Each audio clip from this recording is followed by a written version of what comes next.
Hello, and welcome to Unfinished Vizness, the show where half formed ideas, stuck dashboards, and creative chaos get the spotlight they deserve. Each episode, a guest shares a Tableau project that hasn't quite landed, whether it's tangled data, too many directions, or just that something's missing feeling. We help them figure out what's next. Think of it as creative group therapy with charts and a little bit of chaos. It's all about showing that everyone gets stuck. That's often where the journey really begins. I'm Heather. I'm Kim Lee. And I'm Steve. And our guest for this episode has brought us a project diving into the cinematic references behind Barbie. The film, not the doll, or the outdoor grill. There's a fabulous animated feature chart, but the story's still taking shape. Is it about style, influence, narrative, or something else entirely? So we're rolling out the red, or should we say pink carpet, to welcome Brittany Rosenau. Thank you very much. Yeah, no, I'm very excited about this. This is a viz that I have been stuck on for well over a year, probably closer to 2. So really excited to get the chance to get some ideas. Fantastic. So you were telling us a little earlier that sort of seeing the movie for the first time was a bit of an experience for you. Can you tell us more about that? Yeah, so it's very funny because I never in a million years would have guessed that this movie would have captured my heart and imagination at all. The weekend it came out, Barbenheimer was becoming to be a bit of a phenomenon, and I was in Seattle for a friend's wedding, and that night, I just landed and didn't have any plans for the evening. I was near a movie theater and I thought, well, I'll go, see if there's any seats left. And I go and the theater's almost entirely sold out.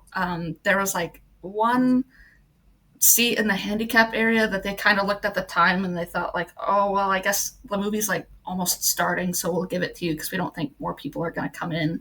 I saw someone wheel in like an office chair into the movie theater for an extra seat, which I don't think is legal, but it happened. And so I saw this movie in a completely packed theater full of, people of all ages, families, mothers with their daughters, mothers with their mothers. And it was such a joyous movie theater experience. And especially in those years when movies were just starting to be, back in movie theaters again. I know it was like 2023, but there was such a slump, of course, of, stuff hitting the actual theaters. And so this just felt like a really like fun celebration of going to the movies and experiencing something together. I took my mom to go see it in the theater. I took one of my sisters to go see it in the theater because it was just like the movie going experience itself was like, no, you have to experience this vibrant color, this vibrant story on the big screen with people also having a great time instead of, if I'm watching a movie at home, there's a strong chance that I'm also playing a stupid phone game or being distracted by chores that I should be doing. So being able to kind of like lock in was really great. It's also one of my favorite directors, Greta Gerwig. She hasn't directed a lot yet, but she's behind Lady Bird, which I loved. She's in a movie called Frances Ha, which was one of my favorites in my early 20s, about kind of trying to figure life out in your early 20s. And so I'll pull it up, but there's actually this video / article that came up from Letterboxd, and it was the official Barbie watch list. And it's 33 different movies that actually inspired the Barbie movie.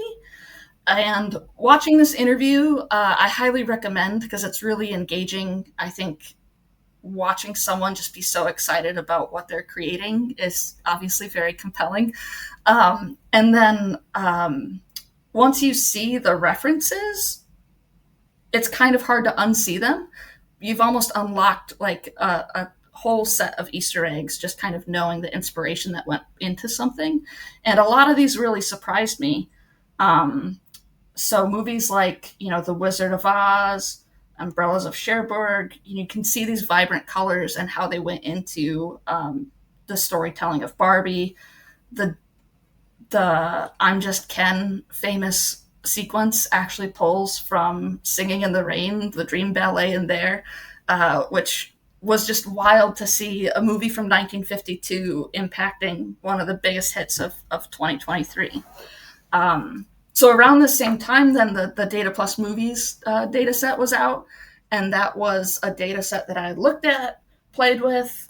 It's so large that I just didn't even know where to start, and so nothing ever really spoke to me. And then this article came out, and I was like, wait a second, this narrows it down to a focus of 33 movies that I think I can turn into something.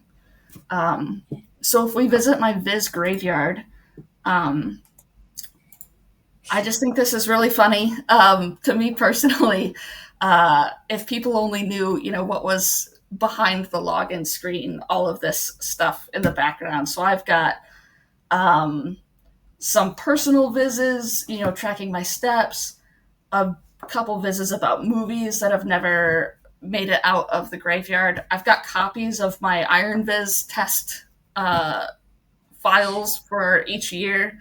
But deep in the backlog here is Barbie carousel test.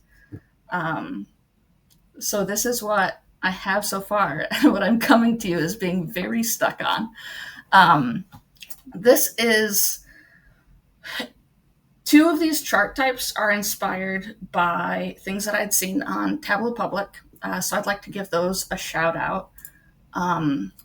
This carousel by Stefan I thought was really clever, and it was something that I hadn't really seen before.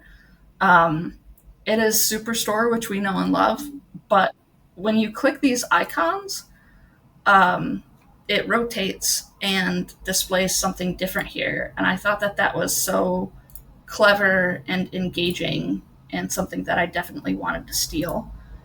And then the other chart type that I had never done before was featured in a Workout Wednesday. Sean Miller, I think, posted this one, and it's called an upset plot. And an upset plot is really neat because it allows you to visualize combinations of things. So, for example, like this bar, there's 39 customers that had this combination of things. And then if you go over to the right, you see the total of stuff across here. But I thought this was a really interesting way to visualize combinations of things. And so that's where we get to what I've sort of got is right now I have the super cool carousel of the 33 movies that are inspiring Barbie. I've got a bigger image of the movie title or movie cover, a timeline of the different movies, because I thought it was interesting how many old movies inspired this, what I would consider very modern film. And then here we've got our upset plot, kind of, which has each line is a movie, and then the diamonds are which genres that movie fell into. So Gold Diggers of 1935 is classified as a comedy, musical, and romance. And then you've got other combinations of things.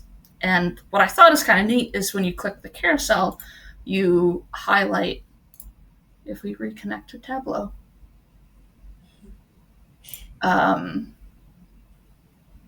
the idea is that you can click through the carousel and it'll maybe highlight the movie across different things. So this one came out in 1948. It's a romance, music, and drama, and then some things like the top cast. But other than that, I'm pretty stuck because I don't know what else other people would find interesting. Because this is obviously something that I could talk everybody's ear off about. But if someone's finding this on Tableau Public, they don't have me talking their ear off, which is probably a good thing. But I'm kind of wondering, what's the right format to bring someone in? Is this something that I like? Should it be a wide dashboard? Should it be a long dashboard? Should it look like a movie poster? Should I go crazy with colors? And then what kind of information do people even want to know? I don't know. So I've just kind of hit a wall. Every couple months I crack this open and I'm like, maybe I should try this. And then I just kind of, the possibilities are too much that I just kind of give up and say, well, maybe another day. And here we are. We found the day. Fantastic. Yeah.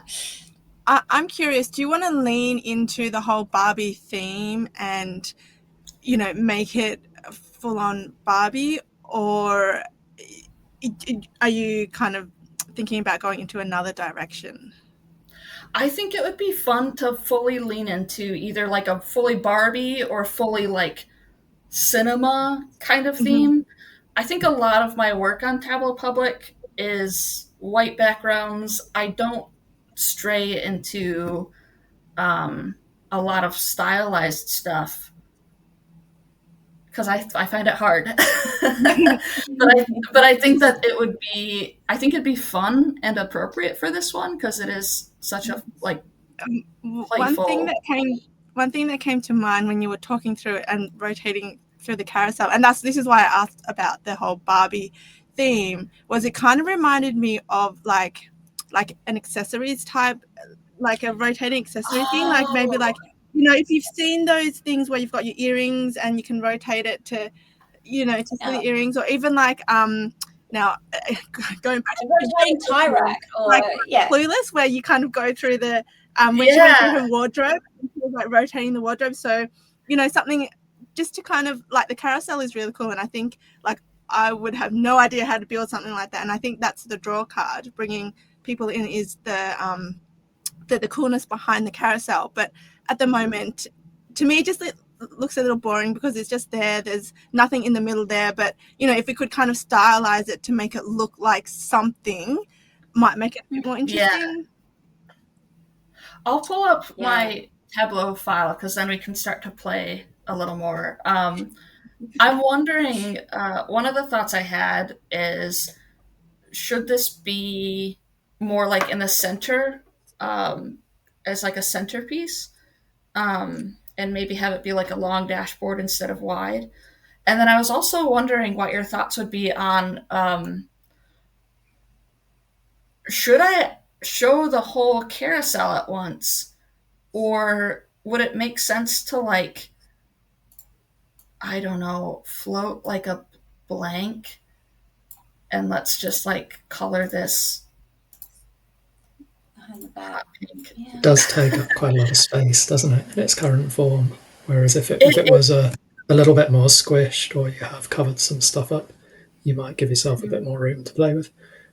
I think the good thing about showing the whole carousel is that you can see everything, and you can see, okay, there's like all these movies that inspire just this one movie, and you can kind of flick through. Yeah. It invites exploration as well, doesn't it? Also, I'm assuming that the positions of each of the movies are dictated by points.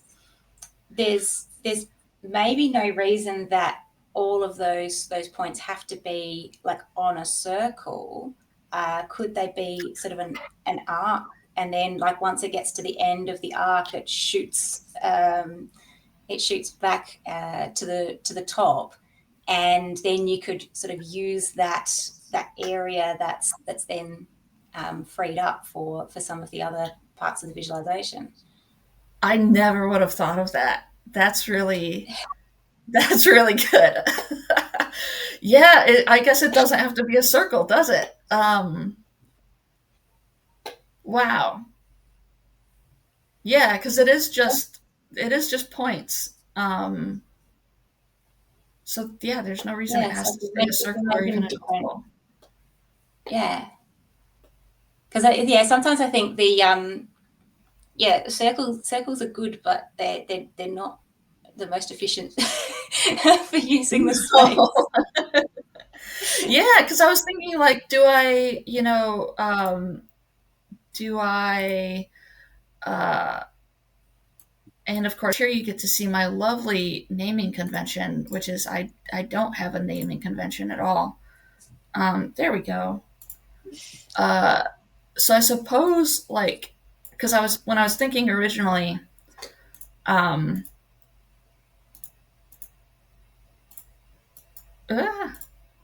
are going to get wonky really fast.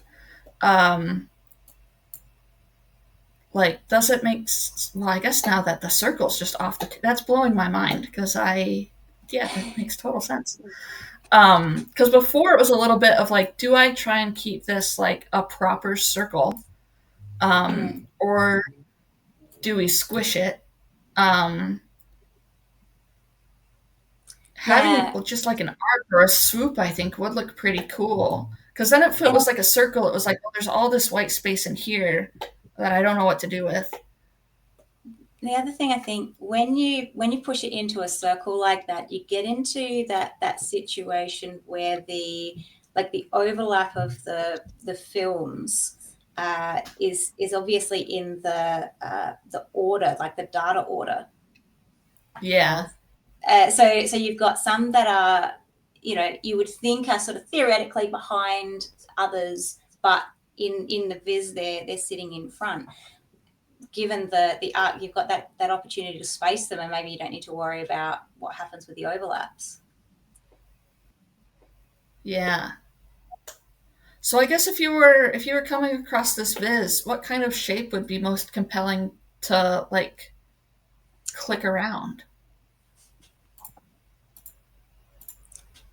I would be inclined to maybe think about the story, like what are you trying to convey to the audience? What is the theme, and then fit your shape into what that turns out to be.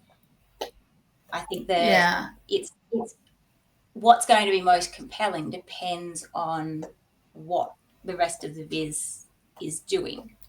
Because like I liked what Kimberly was saying about like the accessory rack or the wardrobe where the things are rotating, and like you were saying, you weren't a Barbie kid. I wasn't a Barbie kid, but my mum made and sold Barbie clothes. So I helped her out at a lot of craft markets, and this was a lot of like dressing Barbie dolls in clothes to put them on stands and show these things off. Spent a lot of time dressing dolls. And so it always struck me, you had two types of Barbie. You had straight arm Barbie, and then you had bent arm Barbie, and there was nothing in between, except for gymnastics Barbie. She had like, posable joints. And so some of the clothes were easier to get on if, she had bent arms. Some of them were easier to get on if she had straight arms. And so you start to think like that. Say, how would like Barbie interact with an accessory rack? Like, what would it need to look like for Barbie to interact with it? How, what are the kinds of things that Barbie could do?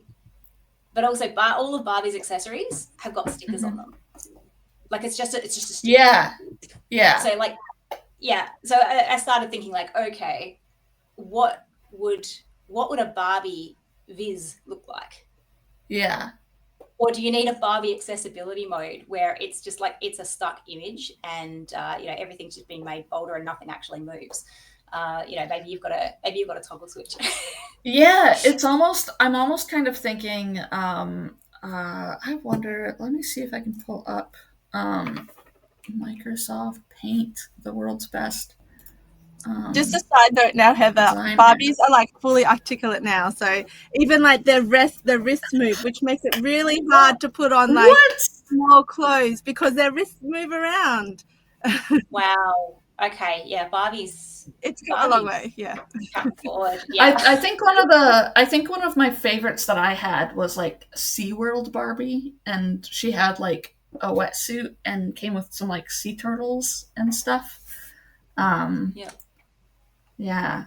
So now that you've got that kind of idea of like thinking of the toy, I know that like one of the props for like at the movie theater was like a life-size box that you could like take your picture in as if you were in like the Barbie box. And now that you're saying like with the accessories, I'm thinking of like, you know how you have you kind of have, you know, the area that's dictated by cardboard and sort of this is where your printed stuff is. But then you've sometimes got like a cutout in the plastic where it's like, you know, push this button or you can, you know, interact a little bit or, you know, stickers that call something out. I wonder if maybe that's worth pursuing. Cool. Yeah, I like it. And almost, you know, thinking of like picking accessories, I wonder if some of the other charts can be a way of like getting to the spot in the carousel. I think I was thinking of, well, I guess either works. My first thought is you come to the carousel first and start clicking around, but I'm wondering if actually does it make sense to like, you know, add, oh, that's a sheet that does nothing. You know, what happens if we add the timeline on, you know, first, and maybe this is a way to, I don't think I have any click actions set up to drive this. I think this just highlights. But what if I flipped that concept and allowed you to click into something first and then it would change something? Does that sort of, does that do anything? I assume that there would be, not each of those films was released in a different year. You would have some films, maybe only a couple, that were released in the same year, right? Great question. Let's find out. That might screw up the like the click action if you've got two films that were on the same year. Oh goodness. Let's do exact date, and I don't want that. I don't want a Gantt chart. I just want text. What am I doing? And do you want it organized by year and then count a title? Oh yeah, duh. That makes sense. This is where we'll say for the audience that it is not in the morning my time. So let's just clear this. So you said count of title, count distinct. Wait, no, count of year, title. I've completely lost the train of thought. Yeah, no, you need year and then count of title, because the other way it will only work out if the movie was released in 2 different years. That's going to be confusing. Count distinct title. Oh, yep, we've got a couple. We do have a couple. So we've got 1939, 1967. Yeah, we do have a couple with only 2. A couple years. Yeah. One thing I actually saw. I think that's okay though, because you could have a dot for each or a line for each movie. I just saw. Yeah. If we go back to, did I favorite it? Yeah, I did. This is like completely unrelated, but sort of. I saw this where this is survey data that Steve Wexler was doing, and there was the problem of like overlapping points. And so he did this thing where it like split. So I wonder if that might be a good option to pursue for like the timeline, is for those years where we've got 2 movies have like 2 dots a little offset. Or you could also do a eForm chart like use Tristan's bee swarm chart. Oh yeah, I think that would look that pretty would be cool. Yeah. Yeah. And that was yes. I Problem feel of having yeah. I feel like if we go back to like the original, I guess I'm not quite sure what my story is here, other than a lot of old movies influenced a new movie.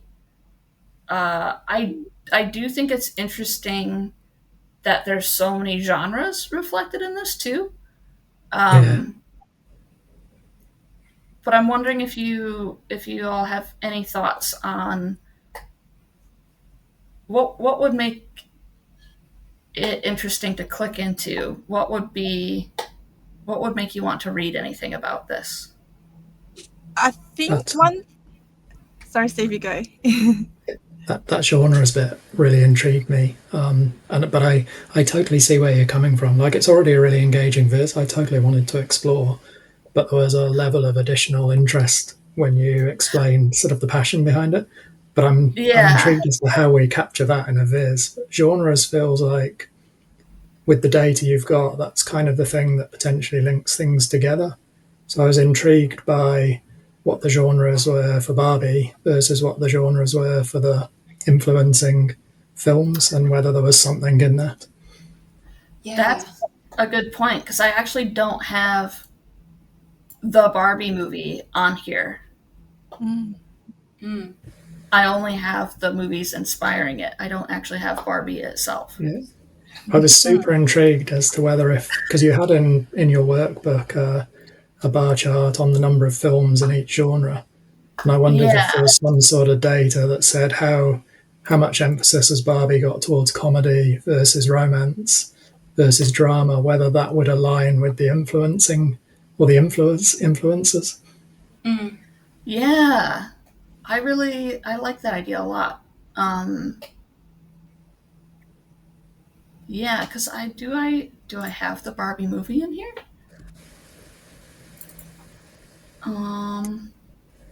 No. The other angle you mentioned was how Greta, the director, explained, or how you pick up on the bits from the original that influence the new movie.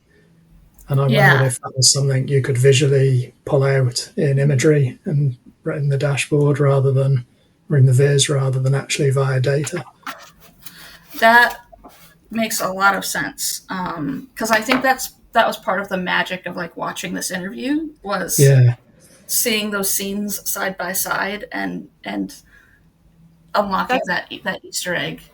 That's one thing that I thought of when I was going through your viz, Brittany. Like, it'd be good to see how these movies actually influenced Greta.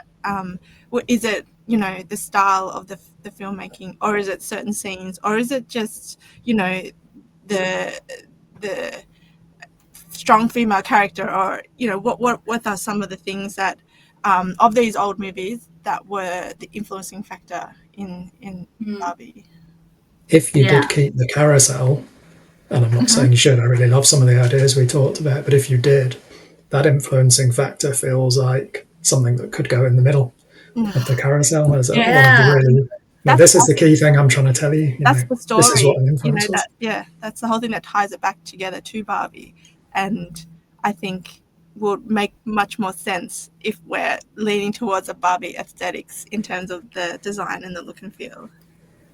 Yeah. Maybe that's the thing that's in the box. Nice. Like, that's the Barbie-fied version in the box. Like, yeah. Yeah. So let's get rid of everything. So what if actually instead of I loved that box. we'll add the box back. Right now I'm kind of wondering like where let's make it pink. So if we have the Barbie box, and let's change to brush because it's more fun when it's a little unpolished.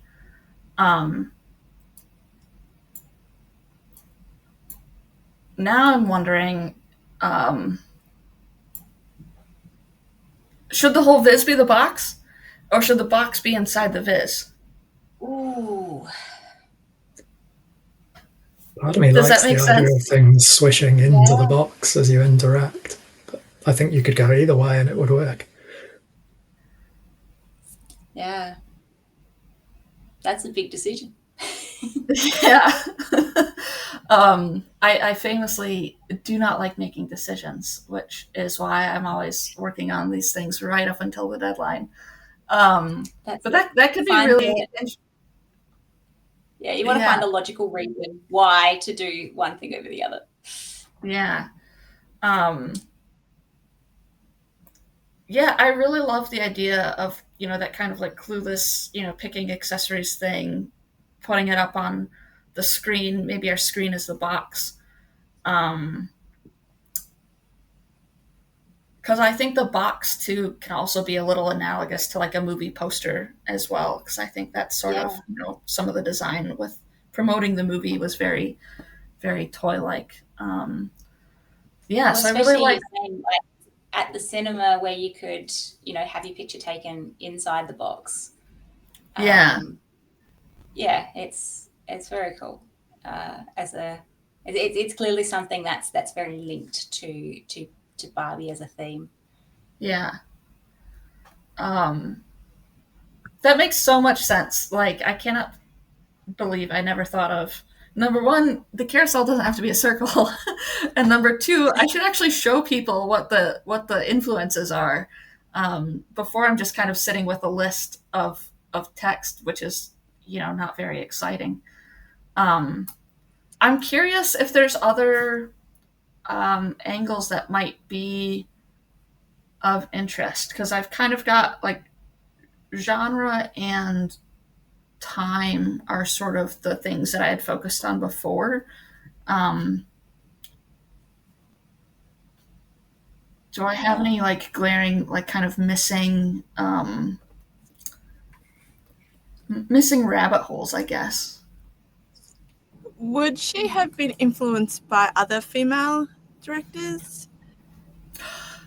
That's a good question. I know there probably weren't that many back in those days. There's not. Yeah. But I wonder if that's another angle, because I feel like she's very I feel like she would be influenced by those, women of the times, maybe. Yeah, I don't have director for whatever reason in the data set, but that's something that I don't remember if it was in the original IMDb one or not. Part of the reason I exported this into such a much smaller data set is that data set's large. Huge.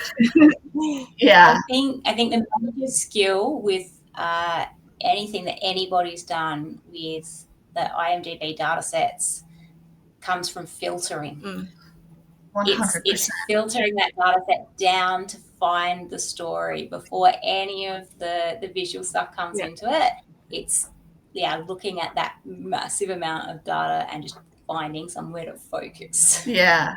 There was a different Graveyard Viz that at one point when the TV one came out, I was going to do like a network of like British detective shows and try and map out like who's starred with each other across the different like British television series. And it kept crashing on me when I was trying to like add certain layers of things, and I was like, this is a sign to put pause on this one for now. Yeah, I went through the same pain with the sci-fi Dataverse. I did the same thing. Sci-fi shows and those cross links between actors, and oh my goodness, like I had to split it out into 2 data sources, and I thought I'd get really clever and like load a bunch of things into parameters. Turns out parameters have limits. Oh no. Did you find them? Yes, but only once it was published, and then I went, oh, that doesn't work, and I had to do the dreaded blend. But yeah, it's it is definitely tricky to work with those really big data sets. Yeah. Is there much interdependency or relationship between the actors over the films, or are they too spread apart? Do we see some actors in multiple films?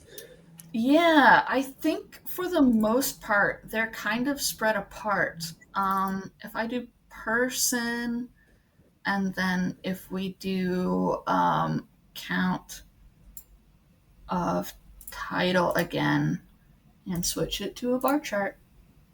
I love the new like highlight that comes on Show Me. I think that's really clever. But I think, yeah, there's just a couple. Well, I guess that is something. Jacques Demy, what was his? What did they do? Oh, I do have directors. It's just in a different field. There we go. So that's interesting. One director has 3 films. Let's do that. There might be some hidden influences or sort of Easter eggs you can expose through the viz as well. Yeah. I noticed there was one. Yeah, because that's one person there that was an actor in one film and a director in another. Nice. Yeah. So if we switch that back, Gene Kelly, look at that, and Jacques Tati. So 2 of them. That's interesting. I sat on this data set for over a year and never thought to drag that out.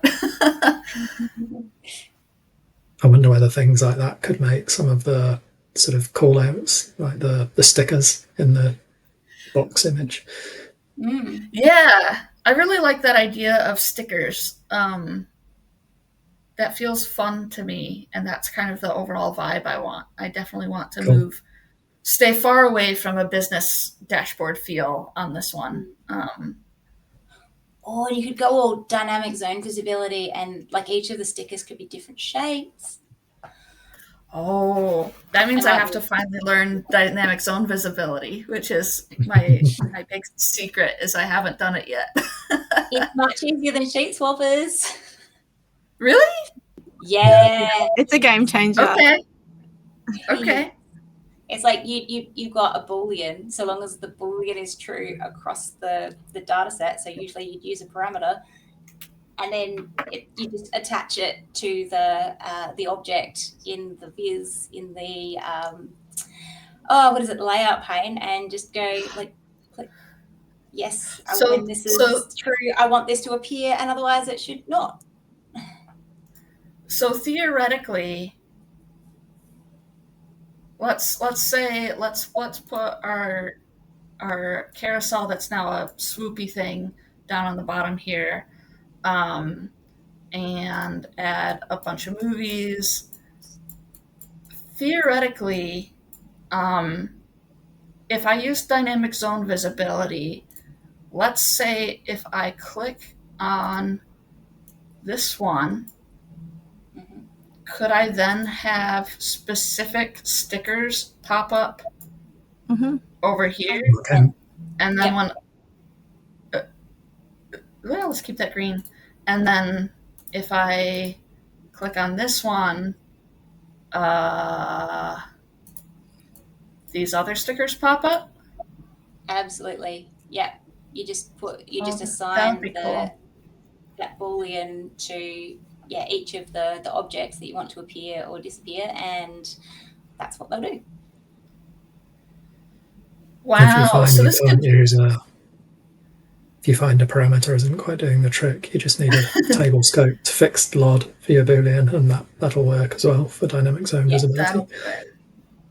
But if you want to be able to control the interactivity by clicking on things, that's where the parameter action sort of usually comes into it. So that, the parameter is likely to be the best way to go. It's not the only way, but it's probably the best way. Because now I'm kind of thinking of like sort of like the outside of a movie theater, and you know how they've got the big version of the poster kind of lit up on the outside, showing you what it is. So I'm kind of thinking, you know, what if this is our big movie poster, you know, lit up on the side, and then you've got like the information about the movie listings or something, and then as you click through, the stickers change. This is more ambitious, I think, than anything I've ever done, which is exciting. We're a bad influence like that. Yeah. You could imagine a Barbie-themed poster, but as you select a movie, the title and the names are now the names of the movie you've selected. So it's like, it's that movie, but in the Barbie theme.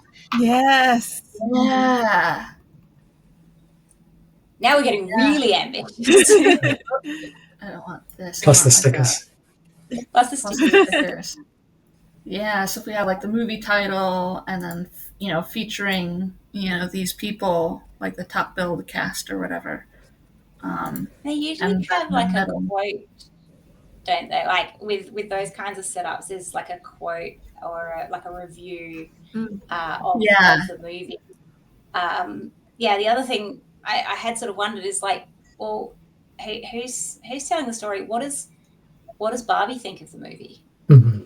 What would Barbie review this movie as? And I bet you could get ChatGPT to do that. Yeah.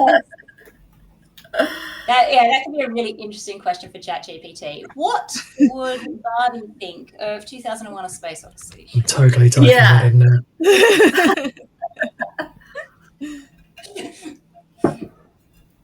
Yeah.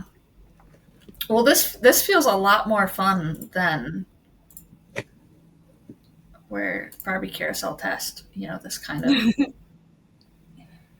here's the things, and it's just kind of like, well, there they are.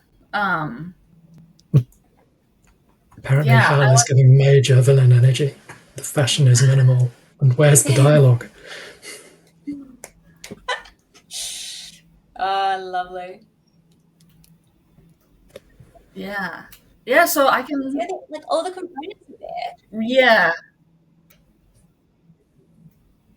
I just had a complete lack of direction before. Yeah. And now you've got 3 directors. What could go wrong?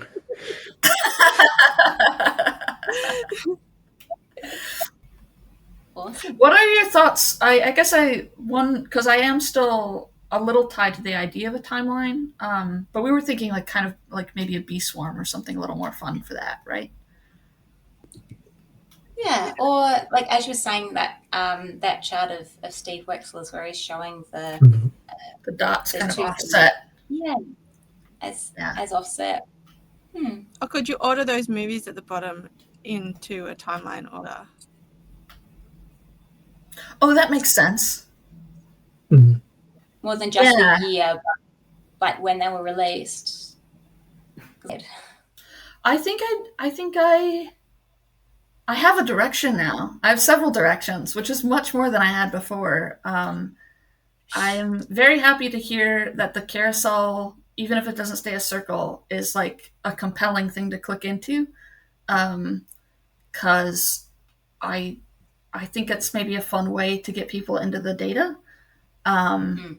I'm really excited at this Barbie box movie poster concept, because that's what I was really, I think, most struggling with, is how do I get this out of the standard tiled containers that I normally do.